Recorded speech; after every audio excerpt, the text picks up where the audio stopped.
আসসালামু আলাইকুম। পরি স্যারের অনলাইন কোচিং এ সবাইকে স্বাগত। আজ আমরা ক্যাপিটাল স্ট্রাকচারের একটা সলভ ক্লাস করব। ক্যাপিটাল স্ট্রাকচার সাবজেক্টটা অধ্যায়টা কিন্তু ফার্স্ট ইয়ার থেকে মাস্টার্স পর্যন্ত বিভিন্ন বইতে আছে। সবাই এই ক্লাসগুলো এতদিন করছে, মোটামুটি 11টা ক্লাস হয়েছে এই চ্যাপ্টারের। খুঁটিয়ে নাটি A to Z করানো হয়ে গেছে। আজকে থেকে নতুন রুটিন এ ক্লাস হওয়ার কথা ছিল, কিন্তু এই এই একটা সলভ ক্লাসের জন্য আজকে থেকে ক্লাসটা হয়নি। আমরা আগামীকাল বা পরশু থেকে আমাদের নতুন রুটিন এই যার যে সাবজেক্ট ওই টাইমে ক্লাস হবে। এখন সলভ ক্লাস কিভাবে করতে হয় অনেকেই নতুন জানে না। যারা আগে এই চ্যাপ্টারের অঙ্ক করছেন তারা আপনার তাদের সমস্যাগুলো আমাকে আজকে বিভিন্নভাবে বলতে পারবেন। মুখে মুখে বলতে পারবেন যে স্যার এই চ্যাপ্টারের আপনি 11টা 12টা অঙ্ক করাইছেন, আমি করছি হলো আরো 20টা অঙ্ক করছি, এখান থেকে এই অঙ্কটা সমস্যা বেড়েছে, সেই অঙ্কটা সমস্যা বেড়েছে। হ্যাঁ, এই কথাগুলো আপনি মুখে মুখে বলতে পারবেন, চ্যাট বক্সে বলতে পারবেন, এমনকি আপনার যে একটা মেসেঞ্জার গ্রুপ আছে সেই গ্রুপেও বলতে পারবেন যে স্যার এই এই অঙ্কগুলো ছবি আমি কিন্তু গতদিন বলেও দিয়েছিলাম, আপনারা ছবি উঠাই দিয়েন যে আমি এই অঙ্কটা পারি না, আমাকে স্যার এই অঙ্কটা একটু বুঝিয়ে দিয়েন। এখন আপনাদের যাদের প্রশ্ন আছে তারা একটু হাত উঠান, তাদের কোয়েশ্চেন থাকলে কোয়েশ্চেনের কথাবার্তা বলি। এরপর যদি কোয়েশ্চেন শেষ হয়ে যায়, কোয়েশ্চেন যদি আর না থাকে, তাহলে আমি বলে দিয়েছিলাম একটা অঙ্ক বাকি আছে, ওই একটা অঙ্কের একটা অংশ বাকি ছিল, সেই অংশটা আমি আলোচনা করে দেব। যাদের সমস্যা তারা একটু হাত উঠান।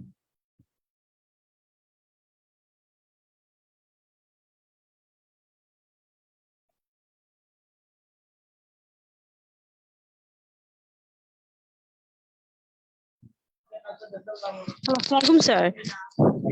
বলেন। স্যার আমি মেসেঞ্জার গ্রুপে স্যার ওই যে আমি একটা ছবি দিছি স্যার, ওই যে কমার্স পাবলিকেশন থেকে স্যার, ওইগুলো একটু যদি কাইন্ডলি যদি দেখেন স্যার, ওইগুলোতে আমার কিছু কত? সমস্যা আছে স্যার। আমি বলতেছি স্যার নাম্বারগুলো, এক সেকেন্ড। আমি স্যার মেসেঞ্জার গ্রুপে দিছি স্যার। বলেন, নাম্বার বলেন। আচ্ছা, এক মিনিট স্যার, একটা মিনিট।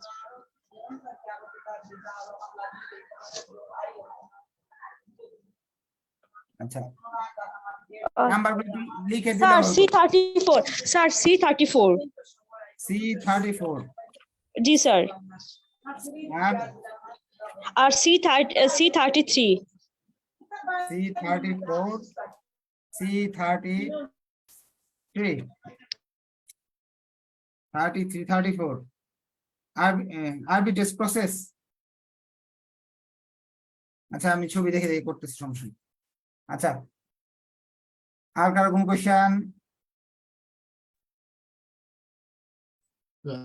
আসসালামু আলাইকুম স্যার। ওয়ালাইকুম আসসালাম, বলেন। হ্যালো হ্যাঁ, শুনতেছি, বলেন। স্যার, আমি ছবি তুলে দিয়েছি স্যার মেসেঞ্জার গ্রুপে। মেসেঞ্জার গ্রুপে ছবি দিচ্ছি, তারপর এটা কোন বইয়ের বই বললে আমার? Sir commerce publication C44। C40, C44। 44। জি স্যার, এটা NU 2013 সালে আছে। হ্যাঁ, এনে 2013 সাল। হ্যাঁ, আচ্ছা, জি ঠিক আছে। জি স্যার। স্যার আরেকটা দিচ্ছি স্যার, আমি ইনভেস্ট ম্যানেজমেন্টে গ্রুপে দিচ্ছি স্যার আরেকটা সমস্যা। আচ্ছা, এটা কি কমার্স পাবলিকেশন না অন্য বই? স্যার কমার্স পাবলিকেশন ফলো করি স্যার। কত? স্যার ওটা হচ্ছে C5। C5, আচ্ছা, ঠিক আছে।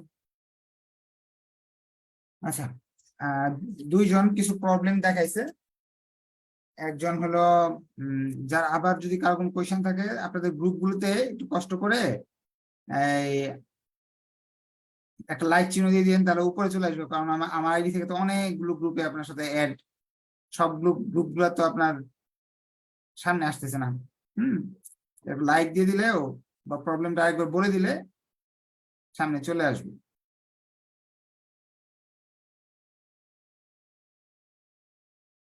আচ্ছা, প্রথম হলো C5 নিয়ে একটু আলোচনা করি। হ্যাঁ, কমার্স পাবলিকেশন C5 এ আছে। এই অঙ্ক সবাই পারবেন। এখানে দেওয়া আছে হলো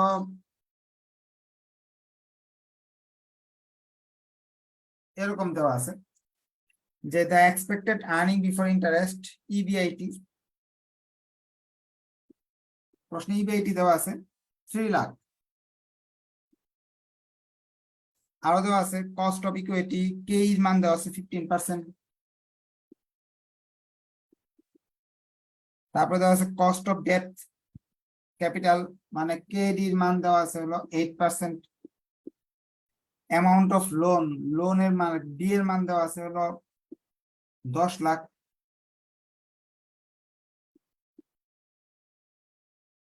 find out the value of the company and weighted average cost of equity, মানে বি এর মান বের করতে বলছে, কে এর মান বের করতে বলছে।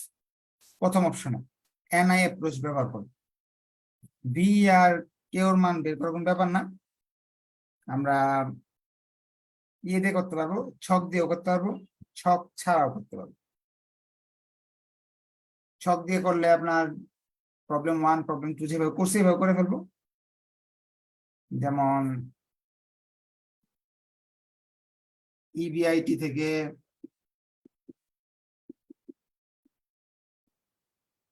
ইন্টারেস্ট হলো 8%, এটা 8%, 8,000 বাদ দিয়ে দিলাম, 80,000 হবে। এটা 8%, 10 লাখে 8%, 80,000, 2,20,000 থাকে। এখন কেডি, কে লিখবো কেই, এটা হলো এনআই, কে এর মান হলো 15%, 0.15। এস বের করতে হলে এটা থেকে এটাকে এটাতে ভাগ দিতে হবে, এস এর মান চলে আসবে 14,66,666। বি এর মান দেওয়া আছে 10 লাখ, সেই হিসাবে 24,66,667 আসবে। এটা ভি এর মান আসলো। কে ওর মান বের করতে হলে এটাকে এটাতে ভাগ করবো, 100 দিয়ে গুণ করবো, কে ওর মান আসবে আপনার 12%। এটা 1 নম্বর রিকোয়ারমেন্টে বের করতে বলছে। 2 নম্বর রিকোয়ারমেন্টে বের করতে বলছে now the company wants to change degree of financial leverage by taking loan of টাকা 15 লাখ। এখন তারা 15 লাখ, 2 নম্বর রিকোয়ারমেন্টে বলতেছে তারা 15 লাখ ঋণ নিবে।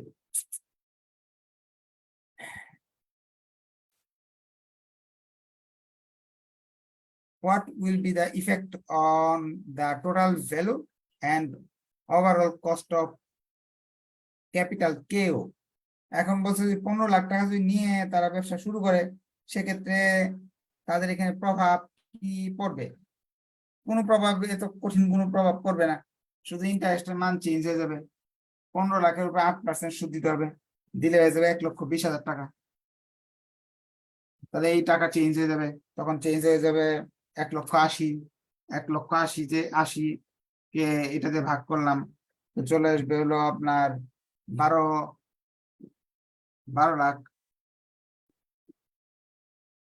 তখন এখানে আরো যোগ করলে আসবে 22 লক্ষ।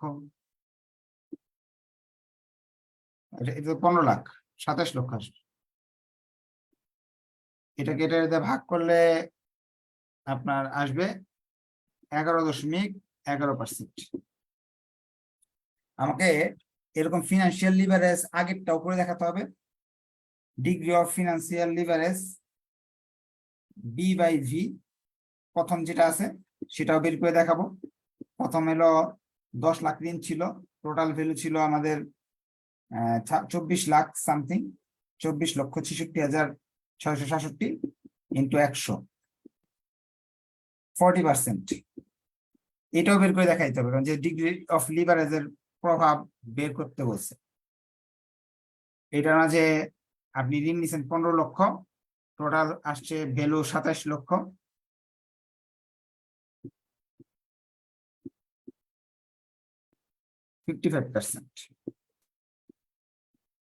এই হলো আমাদের প্রভাব দেখানো হয়ে গেল। সি নাম্বারে বলছে construct a graph show the position of KO KD at different capital structure. বলতেছে একটা গ্রাফ পেপার আঁকো, গ্রাফ পেপার একে সেগুলো দেখায় দেব। এরকম প্রশ্ন সাধারণত আসে না, এত বড় অঙ্ক করার পরে আবার গ্রাফ পেপার করতে হবে, এটা আপনার না করলেও চলবে। আচ্ছা, এরপর আরেকজন হাত উঠাইছে, কথা বলতে চাচ্ছে।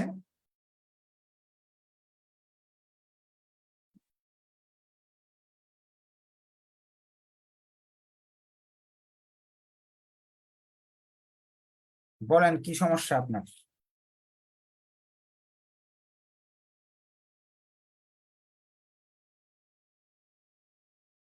বলেন।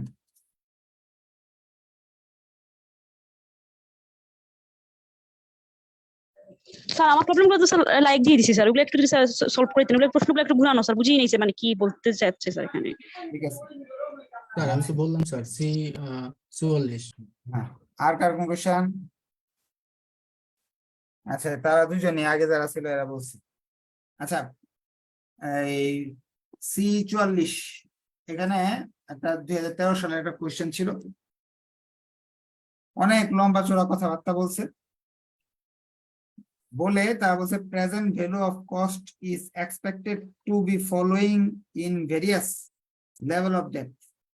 এখানে ঋণের পরিমাণ এবং সুদের হার দেওয়া আছে।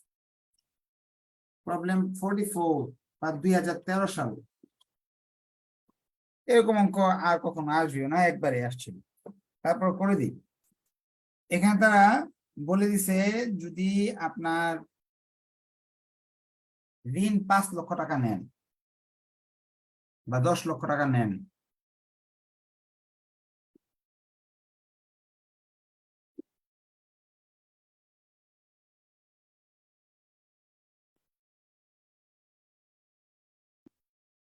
এরকম যেটা আপনি নেন ঋণ,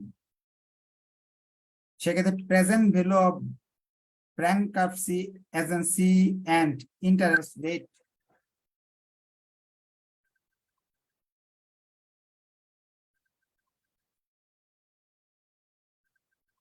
কোথায় শব্দ হইতেছে?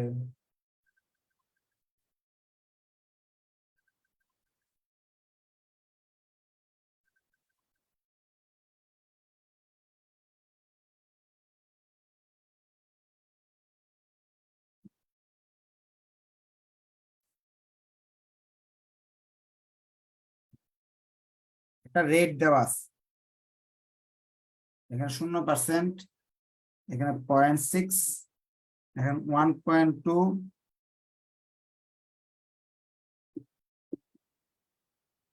এটা প্রশ্নে দেওয়া আছে।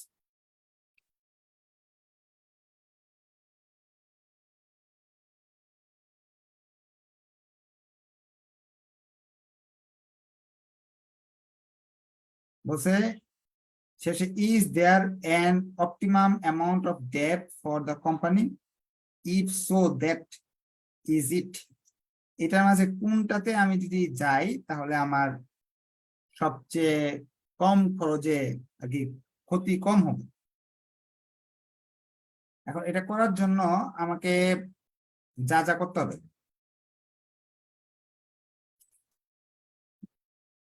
উপরে একটু আমরা পড়ে আসি। যে একটা কোম্পানির কথা বলা আছে, তাদের present at present it has no debt and total market value of firm 15 lakh. তাদের মূলধন আছে 15 লাখ টাকা, কোনো ঋণ নাই। তাদের মূলধন আছে 15 লক্ষ টাকা, কোনো ঋণ নাই।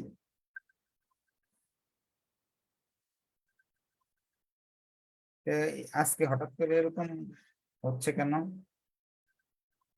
মেসেঞ্জারের কল।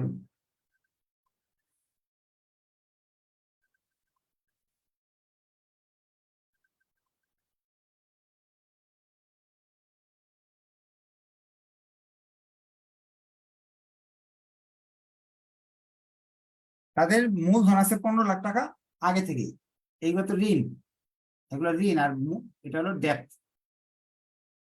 আর ইকুইটি 15 লাখ টাকা আগে থেকে আছে। By undertaking financial leverage, it believed that it can achieve a net corporate plus present tax advantage equity to 20% of market value of debt. তারা বলতেছে যদি আপনি ইয়ে করতে চান, 20% মার্কেট ভ্যালু, এখানে যে আপনার যে মূলধন আছে, তারা বিলিভ করেন net corporate plus personal tax advantage equity 20% of market value of debt. ডেপ্থের 20% পর্যন্ত আমাদের একটা সুযোগ দিবে, তারা সুবিধা পাবো আমরা। মার্কেট ভ্যালুর 20% পর্যন্ত ডেট যে ঋণটা নিব, সেই ঋণটা নেওয়াতে 20% পর্যন্ত আমাকে আমি একটা ট্যাক্স কম দিতে হবে আমাকে, এরকম একটা কথা প্রশ্নে বলে দিছি। এখন এগুলো সব মিলিয়ন, এটা মিলিয়ন, সবগুলো মিলিয়ন।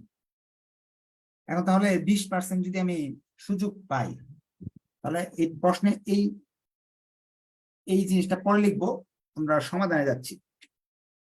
প্রথমে হলো আমি যদি ঋণ না নিই তাহলে তো আর আমাদের কোনো সুযোগ নাই। ঋণ নিলে পাবো 20% সুযোগ। এটা হলো আমাদের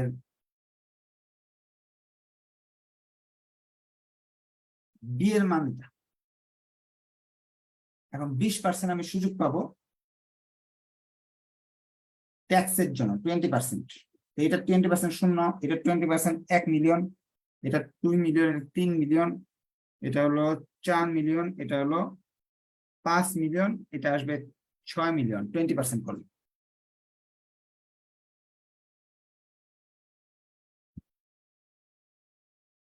এখন আমি যদি যোগ করি, আমরা তো 15 লক্ষ টাকা আগে থেকে দেওয়া আছে। 15 লক্ষ টাকা আমাদের এস এর মান 15 লাখ, তো সব জায়গায় আছে।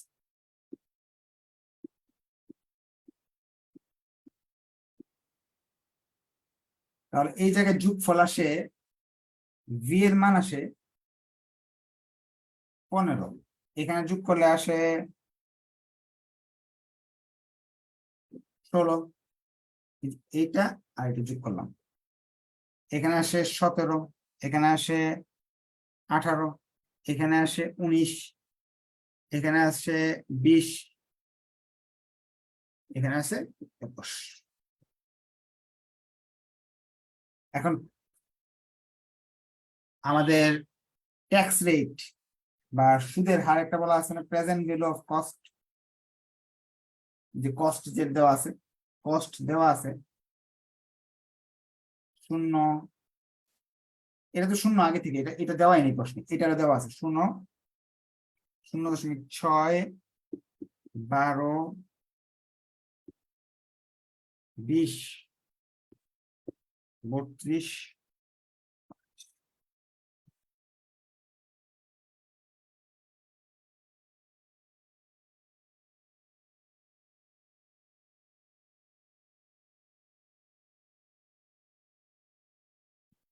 এখন আমরা বাদ দিই, এর থেকে বাদ দিলে থাকে 15 থাকে, এর থেকে বাদ দিলে থাকে 16, এর থেকে বাদ দিলে থাকে 16.4, এর থেকে বাদ দিলে থাকে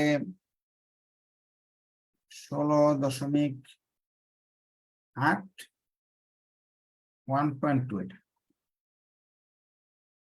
17, এটা থাকতেছে হলো 16.8 আর 16।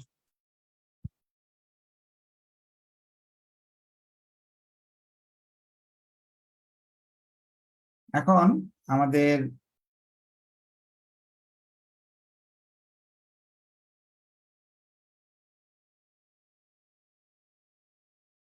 এই কস্ট গুলো বাদ দেওয়ার পর কোনটাতে ভ্যালু সবচেয়ে বেশি থাকে সেটা আমার দেখতে হবে। যদি আমি 20 মিলিয়ন লোন করি, ভ্যালু সবচেয়ে বেশি থাকে এই জায়গায়। 20 মিলিয়ন ঋণ নিলে আমার ভ্যালু থাকে এই জায়গায় সবচেয়ে বেশি।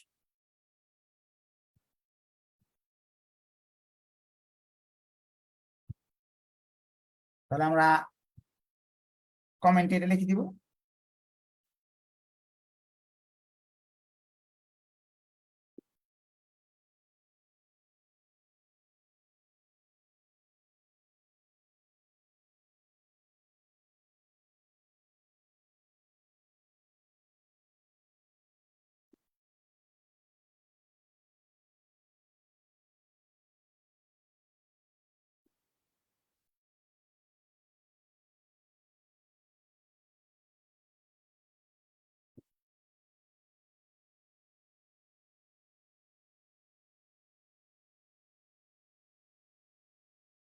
আবার একটু বুঝাই, আপনার এমনিতেই 15 লক্ষ টাকা মূলধন আছে, আর ঋণ নেওয়ার এই সুযোগগুলো আছে।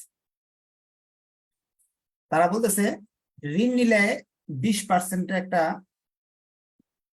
ট্যাক্স কম দিতে হবে, 20% কম দিতে হবে। যাই ঋণ নেবেন সরকারকে 20% ট্যাক্স কম দিতে হবে। 5 মিলিয়ন নিলে 1 মিলিয়ন আপনাকে এখানে সেভ হচ্ছে। 10 মিলিয়ন যদি নেন সেক্ষেত্রে 2 মিলিয়ন, 15 মিলিয়নে 3 মিলিয়ন সেভ হচ্ছে। আর যদি আপনি 20 মিলিয়ন নেন তাহলে 4 মিলিয়ন, 25 মিলিয়ন নিলে 5 মিলিয়ন, এরকম একটা 20% করে ফেলবেন। এটা এই টাকাগুলো আপনার সেভ হচ্ছে। তাহলে আপনি যদি এই টাকাগুলোর সঙ্গে মূলধন আপনার যে 15টা আছে এটা যদি যোগ করে নেন, তাহলে টোটাল আসতেছে আপনার এই 15 আর এটা যোগ করলে এইগুলা আসতেছে, আপনার ভ্যালু এইগুলা দাঁড়াচ্ছে। সেখান থেকে কস্ট, খরচ একটা দেওয়া আছে প্রশ্ন, খরচগুলো যদি আপনি বাদ দিয়ে দেন তাহলে যেই ভ্যালুটা থাকে, value of leverage liver farm যেটা থাকে সেটা সবচেয়ে বেশি কোনটাতে থাকে, এখানে সবচেয়ে বেশি থাকে। সেটাই আমার অপটিমাম, যে এইভাবে 20 মিলিয়ন যদি আমি ঋণ করি তাহলে আমার সবচেয়ে ভালো, বেশি সুবিধা আমি পাবো। আমি এই অঙ্কটা একটু শর্টকাটে আপনাকে একটু শিখিয়ে দিই। আপনি এক কাজ করবেন, এইভাবে না করে অন্য অন্য বইতে আর সহজ, কমার্স পাবলিকেশনে কঠিন করে করছে, এইভাবে উঠাবেন।